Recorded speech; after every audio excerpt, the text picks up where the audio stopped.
Going to be installing a brand new battery today. Whoa, whoa, whoa, not in here.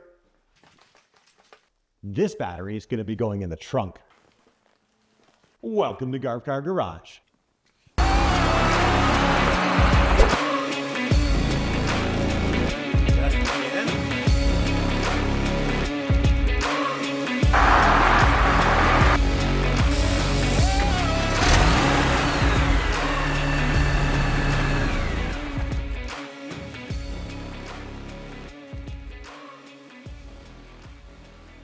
What's up, people? Thank you for tuning in to another episode of Garbra Garage. I'm Dave, this is Garbra 2, the 8th gen Honda Civic, and today we're going to be installing a new battery. Now, I've been having quite a few problems with the standard battery in this vehicle going dead. I've charged it quite a few times, and I've pretty much had enough of it. So today, I'm going to be installing a brand new Optima Yellow top. Optima pretty much makes the best car battery in the world. This is a gel cell battery, not a lead acid battery. You can mount it sideways, upside down, whichever way you want. It will not leak, it will not drip, no fumes. This is, as far as batteries go, the cat's ass of batteries. I have one in the Del Sol, I might as well put one in Garbra as well. Now, the one thing that we're going to be doing differently today is this battery is not going back into the traditional space under the hood. We will be putting this battery in the trunk of the car. So we're going to get under the car, we're going to remove the old battery tray, get all the old terminals off, install a bus bar, and start running a cable to the rear.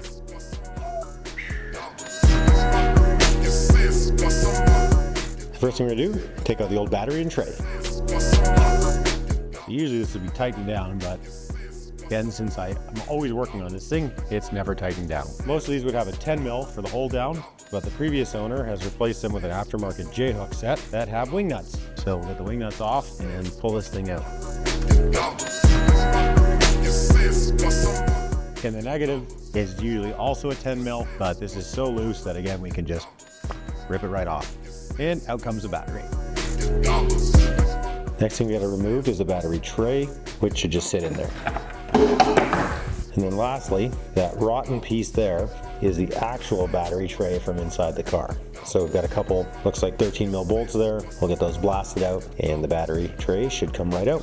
Oh, the one thing we have to do before we remove the tray is the coolant overflow bottle is actually connected to it.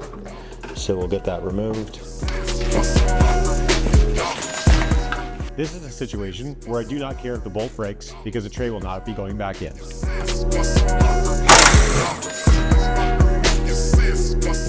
One.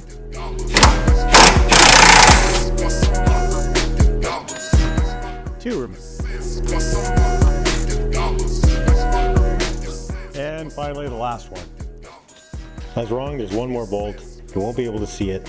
It's behind and underneath there, right by the dipstick. So I'm gonna try and get the ratchet, the 12 mil on it. Hopefully that's the last one because I can't see and I'm just going in blind. One more bolt you can't see. If you put your hand directly here, it would be right where my fingers are, there and underneath it. I think we should be able to get the electric on it, blast this one out.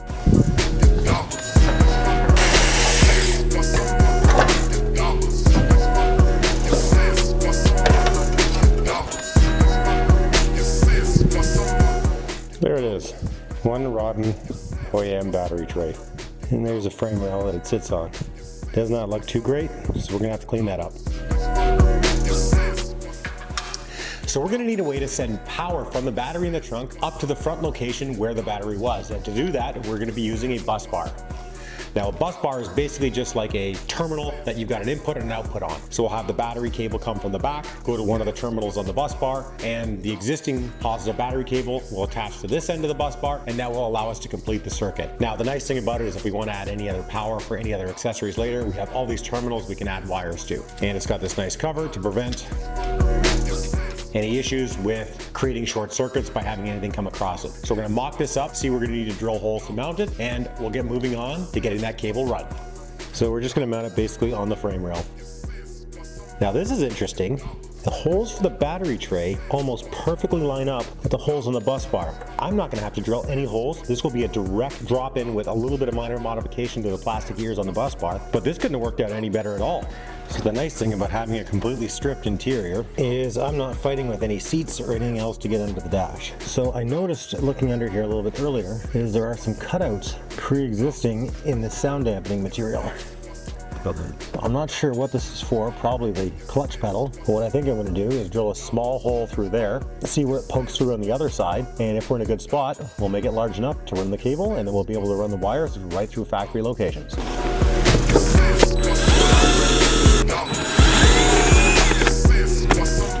All right, we're through, so let's go into the hood and see where that went. So the hole is good. Well, the hole placement's good. We're gonna get a step drill bit. We're gonna widen that hole up a little bit to allow the 0 gauge wire to fit through. Put a grommet on it, and we'll be able to feed the wire into the car. These are step drill bits.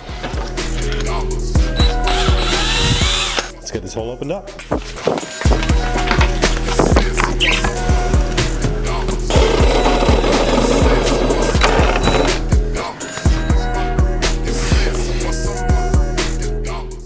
Yeah, it's in for the most part. I'll clean up the burrs a bit, but we know we're about the right size. And yeah, should allow the cable to fit right through there. So we've got the location for the bus bar sorted out. We've got the hole drilled for the firewall to allow the wire to run through. Last thing we now have to figure out is where we're gonna mount the battery in the trunk. So we're gonna need a battery tray to be able to mount the battery properly. So we've picked up an aluminum battery tray from Amazon. Now this battery tray is designed specifically for this series of Optima Yellow top batteries, or blue tops, or red tops. But it gives us some posts for installing it, and an extremely solid base. It's got 4 mounting holes in the sides of it. What this will allow us to do is be able to mount this directly to the structure of the vehicle. Then we've got 3 threaded holes, which will be used to keep the top down, to have it held down in the vehicle. Let's go to the trunk, let's find a suitable mounting spot for this and get this pre-drilled and ready to be put in the car. So trying to find a suitable spot in the trunk, I originally was thinking back here, but I do have some bracing I'm going to want to put back there in the future, and I'm concerned that it will get in the way. I also thought of mounting it down where the spare tire should go, but there's not enough height or clearance to properly mount it without the battery sticking out to the top. I've come to thinking that this area, got a solid frame rail here, and we can mount an L bracket on this side, drill through that, because that is a non-structural component as far as not being able to be tampered with. We'll drill through here, put a bolt there, put a bolt in the bottom of the tray, and that should be a perfect spot for it. The wires can run up through there. I don't think there's a better spot in the car to have this. The reason we've decided to put it on this side as opposed to the driver's side is a tip from Kyle. When you see the European cars, they usually also have the battery on the passenger side. The reason is weight distribution. You have the driver on the left side, you want the battery on the opposite side. So I'll try and balance the car as best as possible. And driving this car, I did find that it was extremely light in the rear end, which is one of the reasons as well that we're mounting the battery. So we're gonna get the tray mocked up and we'll see exactly where we need to drill some holes. Now this is the L bracket we're going to be using. Basically, I just found something that could be used that's decently strong to support the battery tray. Nice and wide, gives it a solid base, galvanized. We are going to coat it with something once we coat all of the holes that we're drilling through to make sure we don't have any corrosion problems. But we'll mount this in the rear corner and then we're mounting it to there in the body. So I'm just going to kind of first mark off the L bracket where I'm going to drill the hole through it. And I'll get this mounted first and then we can level it against everywhere else.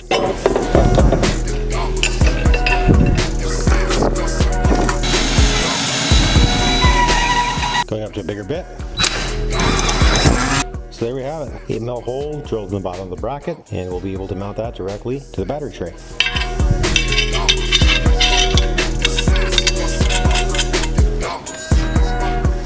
Pleasant surprise, with that bracket mounted, I'm actually able to use that existing body hole because the way this lines up, I can drill the holes there and mount it where we already have a hole, so that is very good news. Now what I'll have to do is use that large washer there and the nut to hold it in place, but that should be a fine mounting point for this.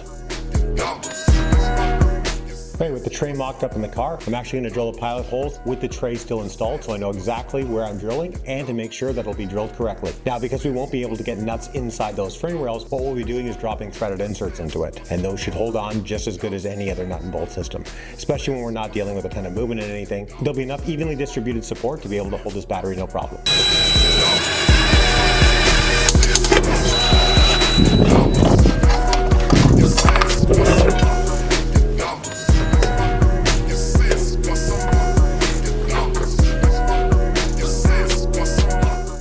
So we've got the holes drilled, we've got the threaded inserts dropped in. Now before I tighten them down, I'm gonna put a little bit of Port 15 around the edges of the holes just to make sure we don't have any corrosion issues. And while we're preventing rust happening on those holes, we're gonna grind down that front frame rail and make sure that that is all clean and good to go for us mounting that bus bar. This is a threaded insert riveter. Now what this allows us to do is install the threaded inserts into the holes that we drill into a vehicle. Now each threaded insert comes with their own specific size. You've got M8, M10, M6. So you pick your appropriate thread, you install it into the tool, and just like a rivet, you push it down and it crushes both sides and locks it into the holes that are pre-drilled. I call this the Bond Rob because it says Bond Rob on it. So let's get into the trunk. We'll get those threaded inserts installed in the rails.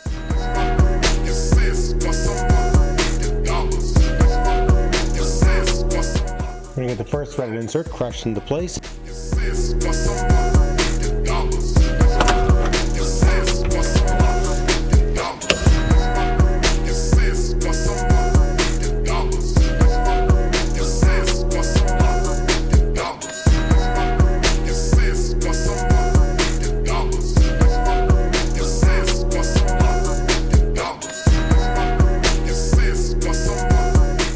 What I want to do now is clean all of this up. The other thing I'm going to be doing is this is the original ground cable from the battery. Since it's relocated, we no longer need this. So I'll be removing that. We're going to be grinding the frame rail down, cleaning it up as best as possible, and hitting with some Port 15 to prevent it from getting any more rot in the future. This is the nasty crap that I hate doing. But that'll be done, so let's get to it.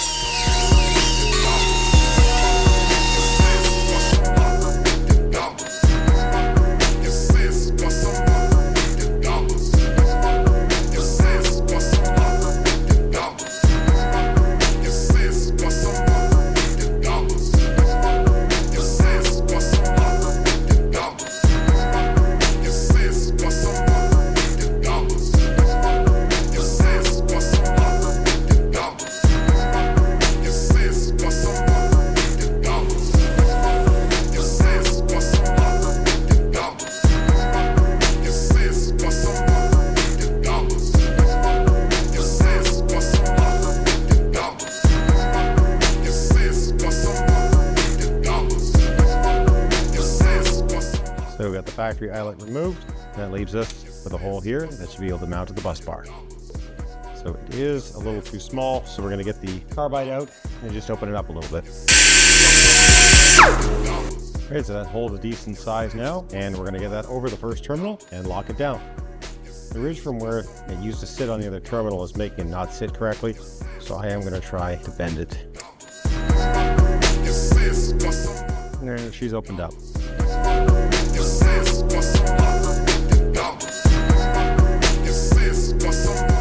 All right, so we've got the mounting locations, everything sorted out. The next thing we need to do is the wire. So we've got 0 gauge wire, which we got from our friends at Napa. Thank you, AJ. Thank you, cousin Max. So what we've got is some copper 0 gauge wire. This stuff is going to be more than what we need to be able to carry the voltage from the trunk up to the front. So what we're going to do is put a eyelet on the end of this to allow it to attach to the bus bar, and then we're going to be feeding that through the front while keeping it on the spool, figuring out how much we need to go to that positive cable on the back of the battery. So let's get this on the bench. Let's cut away some of the shielding, and we'll be able to get the eyelet on the end, seal it up, and then get it mounted to that bus bar. You can see how thick that is compared to my fingers.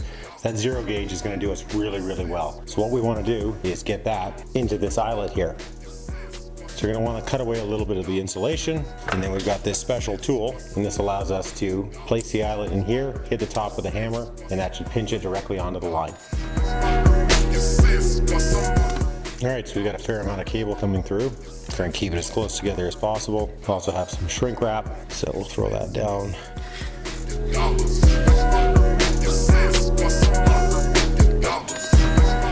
Yeah, that's pretty good.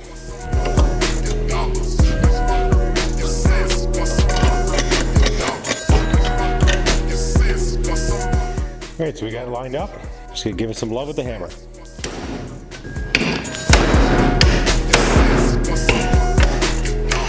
We have a nice tight crimp. That is not going anywhere. We have the heat shrink on top of it, and it will be all sealed and ready to go.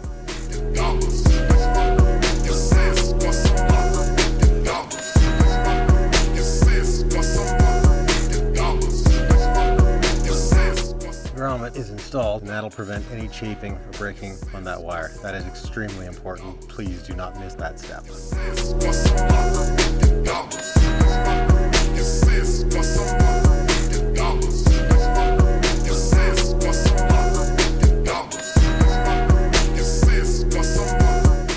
now that we've got it attached to the front bus bar and run through the firewall, we're gonna run the wire off the spool where we want it to the battery in the back. So we're just basically going to follow existing harness that we have. That way there are existing channels already.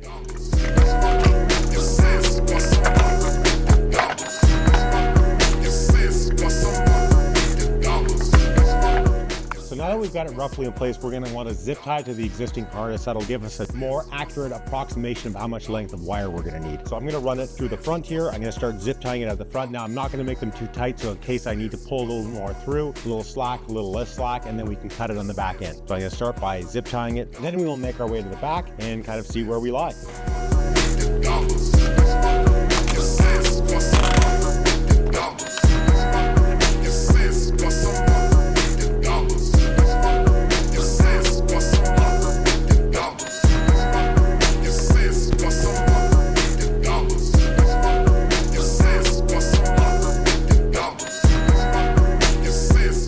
So this is a universal positive terminal. They come in both positive and negative. It's for basically making your own terminals with any sort of size. You've got attachments on the inside there, and at the back side, you have the ability to add pretty much any size wire to it. The nice thing about it is it'll fit up to a 0 gauge with the insert removed. So we're going to remove the first insert.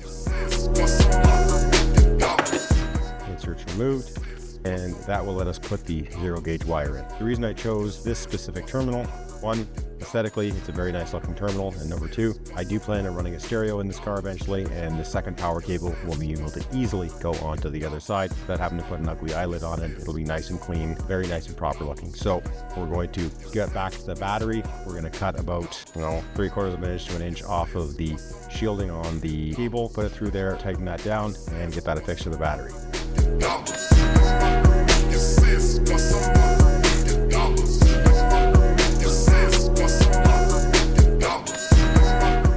I'm pulling on that as hard as I can.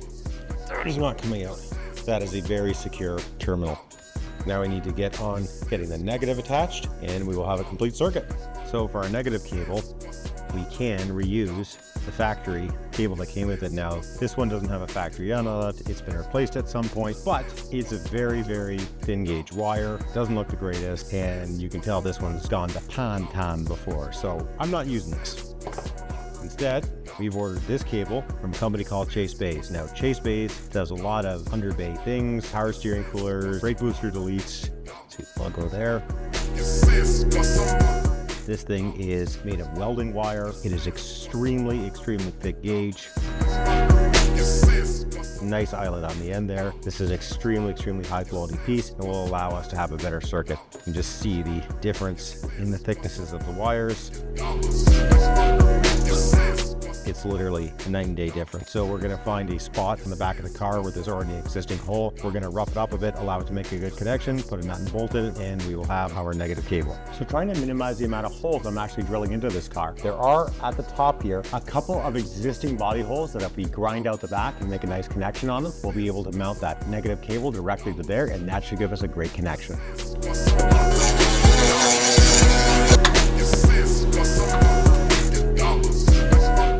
Let's get the hole down on this thing, and we can finally get this thing connected and get it running.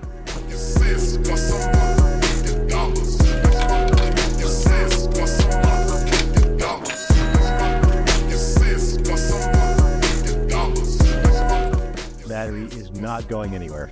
Negative cable attached to the frame, go up front, finish up tightening up that bus bar. So we've got that wire run pretty much how we want it there. So we'll wrap, tighten it down. Now, the one thing anyone who's doing this that they're going to have to remember is that your battery disconnect is no longer at the front of the vehicle. If you take that power wire off, you are still dealing with a live wire that could arc against the frame. Bus bar is installed, battery cables are nice and tight. One thing before we get this car fired up, we don't know what we're going to do with that Coolant Overflow bottle. That bottle directly bolted to the battery tray, which we no longer have, but I do have a solution. Mishimoto makes a custom aftermarket coolant reservoir, and what better way to complement our Mishimoto cooling system than to add the last piece. Inside the box, we have Mishimoto literature, the overflow hose, the reservoir itself, which we got in red, a couple hoses, hardware, and a mounting bracket. We're gonna measure this mounting bracket against the frame, drill some holes, use the threaded insert riveter, and we'll have a good spot to mount this. I'm gonna put a piece of masking tape along the side. Then I'll mock up the bracket. We'll drill holes to add a set of threaded inserts here as well.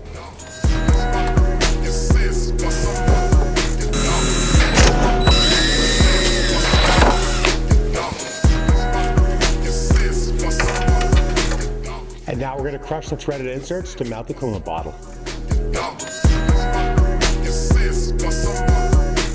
And there it is, 2 threaded inserts. So we've got our threaded inserts installed now, and we're going to install the bracket with the provided hardware. Now just visually, the difference between these 2 reservoirs is night and day. Nice crinkle coated, powder coated, chrome cap reservoir. Gross, disgusting, dirty, awful. Bring it back. This shit is hot. Protect Positive Squad. Drop this shit, bitch.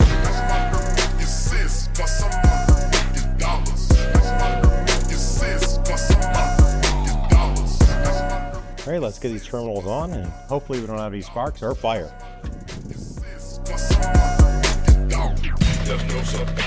Well, moment of truth, always negative last. Hopefully we hear some door chimes. Oh, moment of truth.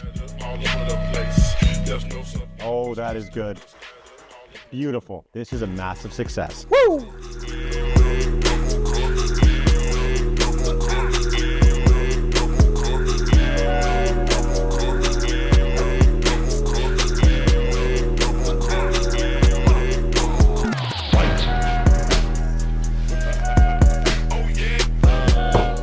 All right, so the battery is in, the car does turn over, we have power inside. This could not have gone any better if we had tried. We had just enough battery cable in that spool to do the entire thing. That aluminum mount fits the battery perfectly. We found the absolute perfect spot in the trunk to mount it. I am still blown away by the fact that that bus bar pretty much lines up with the factory battery tray mounts. I could not be any happier with how this turned out. So if this is something you want to try at home, skill level on this is a little bit higher. It really helps to have the interior out to make sure you're running that cable correctly underneath the carpet, but this is something that is very doable and I think very worthwhile. I think we're going to see a massive change in the balance of the car with handling, having the offset weight from the driver to the right rear, and realistically, I couldn't be any happier with this. Definitely something to try out yourselves on your 8th gen Civic or basically any Honda, because it looks like it's going to work in most of the models here. So I really want to thank you all for taking the time to watch me today. If you have any comments, suggestions, please leave it down. I try to answer as many people as I can. Once again, all the music you hear is a DJ Smokey original. You can hear them on YouTube, Spotify, and SoundCloud. Again, thank you for watching, like and subscribe, and we'll see you in the next video.